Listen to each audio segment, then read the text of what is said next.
Hello again guys, Gamer Critic here. Again, wasn't planning on making this video, but after doing 3 of these types of videos, I find out I actually really like them. And yeah, I felt like there was some stuff I really had to say about this Sony State of Play. So let's just hop right to it. The first game showed off at the State of Play was Helldivers 2.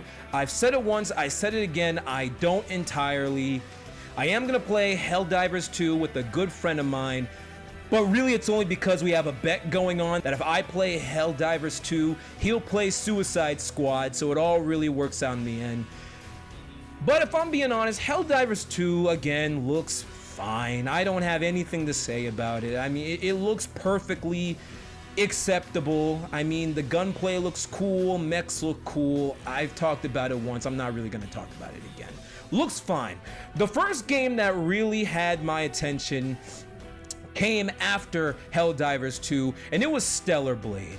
And I think Stellar Blade is a really interesting game that didn't give off a good first impression from this trailer. Honestly, Stellar Blade would have made a better impression if it was just a 2-3-minute trailer showing off a lot more gameplay than the 5 to 7 minute trailer that we got, showing off very little gameplay and mostly focusing on the story, which honestly, I think most people can agree are not coming to Stellar Blade to play. I have no shame in admitting that the first thing I'm coming to Stellar Blade for is well, that's not true. Okay, the first thing I'm coming to Stellar Blade for is the jiggle physics. I will keep it a buck. That lady is hot and I take no shame in admitting it.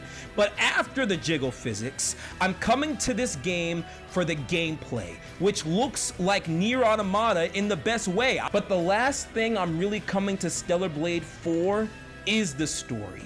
And it kind of bothers me that that's the big thing that they focused on in this trailer. I'm not unsold on the game. It's just I wish we got showed more gameplay, because the gameplay we did see in the trailer didn't blow me away, and the story stuff that we saw in the trailer definitely didn't blow me away. So as a whole, I'm still interested in the game, but this was a trailer that kind of made me go, okay, I'm more cautiously optimistic than excited for this game now. But I'm sure we'll see some more information soon. And I will say, it is nice that this is one of the few new games that we did get a date for. And we really don't have to wait too much longer. It's coming April 26th. So I am interested to learn more in this game, and hopefully another trailer from this game will be the trailer to really hook me. After Stellar Blade, we got a surprise. After Stellar Blade, we got Sonic X Shadows Generations. Again, a trailer that looks really cool, but did such a piss poor job of explaining what the hell it is. Again, really interested, but not particularly excited. This is essentially a remaster of Sonic Generations, but what makes this one really interesting is that we are getting an entirely new Shadow campaign, including new abilities, a new story, all the works, and that does get me pretty excited.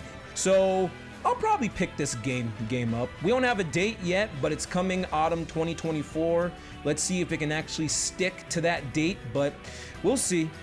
Next we have Foamstars, a game that I think is gonna be dead on arrival, which is a shame because I think it actually looks like a lot more than a Splatoon clone. But who knows, I'm gonna play it, I'll check it out, and it is gonna be a part of the PlayStation Plus monthly game, so I am excited about that. So I will be playing it when it drops on February 6th. Then we got 2 pieces of Silent Hill news, one of which I'll talk about in a second. But first, I wanted to talk about a shadow drop. Silent Hill, the short message. It dropped on that day. It is free to play, and it's in the first person. Essentially, Konami says that this game is a sort of new modern take on Silent Hill, dealing with contemporary problems. Now, outside of that, let's take a minute to talk about Silent Hill 2. This was the first look at gameplay that we've had This is the first look at gameplay that we've had, and I'll be completely honest, Silent Hill 2 does not look good. We need to keep it a buck here, okay? It's really disappointing when you think about how Silent Hill 2, this is arguably the most important and most popular Silent Hill game. And to have the first reveal of gameplay look like this is a damn disappointment. I'm not gonna lie.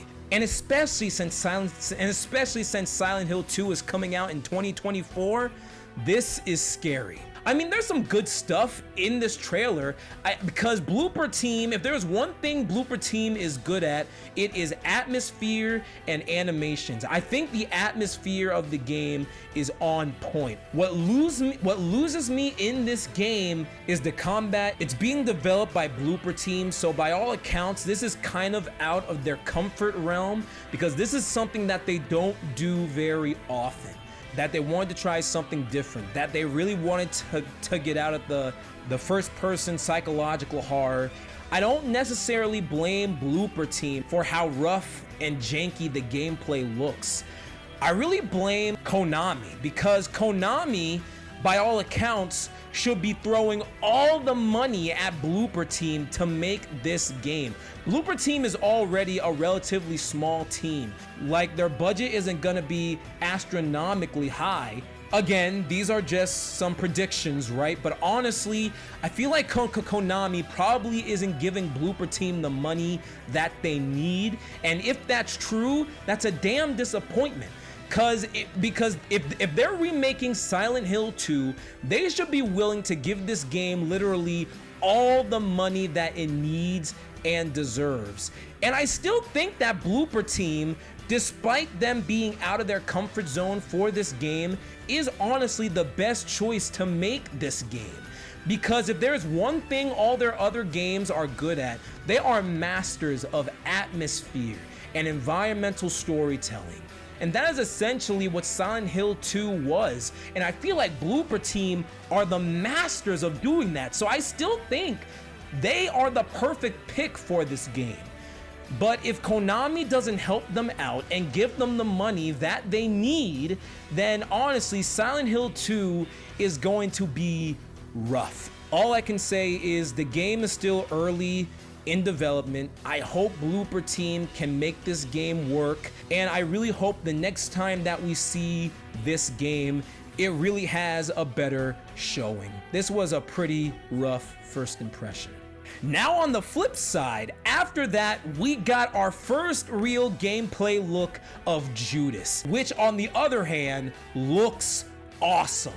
I don't have much to say about it because we don't know too much about it, but all I can tell you is that Judas looks like more BioShock, and that is the best compliment I could possibly give. Give me more BioShock. I'm never gonna complain about more BioShock. Judas looks like a master of world building, and that's what Ken Levine does. He makes these incredibly dense and lore-filled worlds that just suck you in like crazy. It looks like Judas is gonna do that, and I am fucking ready. Again, we don't have a release date, which is disappointing, but since we already know that Judas is coming supposedly before March or April 2025, we have to be seeing more very soon. And then we got a couple of PlayStation VR 2 games. I can't really comment too much on them because, you know, I really don't care. So moving on. After that, we got another look at Rise of the Ronin.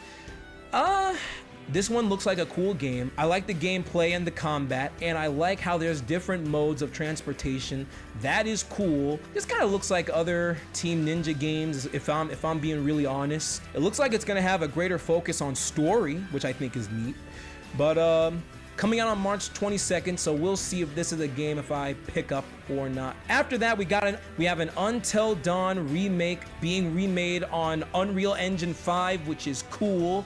It's including a third-person camera mode, a new score, and an updated story with new scenes and more nuanced and emotional moments. I think that is cool, this is still 100% not a remake that we needed, for Christ's sake. But if I'm being honest, it looks like it's gonna be adding cool things that I think could make it interesting. Like, I think I need to see a little more to decide if it's gonna be a remake I actually buy. But I'll say this, it's adding more stuff than The Last of Us Part 1 remake did, and I already appreciate that. And the last big reveal of the showcase was Death Stranding 2. Now with the subtitle, Death Stranding 2 on the beach. This trailer is just Kojima doing what Kojima does. This is such a wild trailer. And honestly, it showed off a lot of cool stuff. It showed off fantastic visuals. There's a shot of the moon in this trailer that just blows me away every time I see it. We saw that. We saw this weird puppet moving in a stop motion style. That was cool. We saw the first look of Ella Fanning's character, which is great. And then the perfect scene to show what this trailer was. It includes an epic battle with Troy Baker fighting robots with a guitar axe that shoots lightning. It's ridiculous, but it is also the benchmark of a Kojima game. Now, it is worth noting, I never finished the first Death Stranding game. Honestly, I'm not even entirely sure that I will, because it is really slow. Like really slow. But I'll be honest, just in terms of getting me hyped, Death Stranding 2 is the best trailer of the show. And sadly, there was no Final Fantasy VII Rebirth news, but we are getting an exclusive showcase on the 6th of February, so I will definitely be there for that. But as a whole, yeah, this state of play was perfectly acceptable, perfectly solid. There were only 2 games that I thought looked really cool.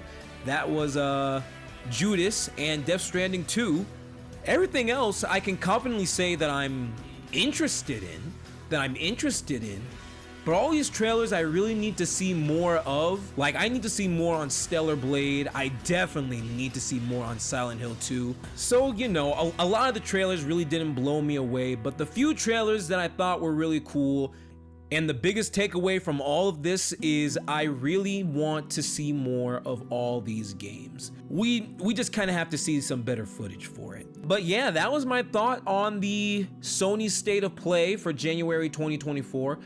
What were your thoughts on it? What was your favorite game of the show? Personally, mine's with Judas. But tell me what you thought of the Sony State of Play, and thank you so much for watching. Be sure to follow me on Instagram, that's @TheGamerCritic. I will put my link in the bio. The next video will be my review on Prince of Persia. I am working on that. I will keep you guys posted on when it's coming. Be good people, and as always, I will talk to you guys soon. All right, peace.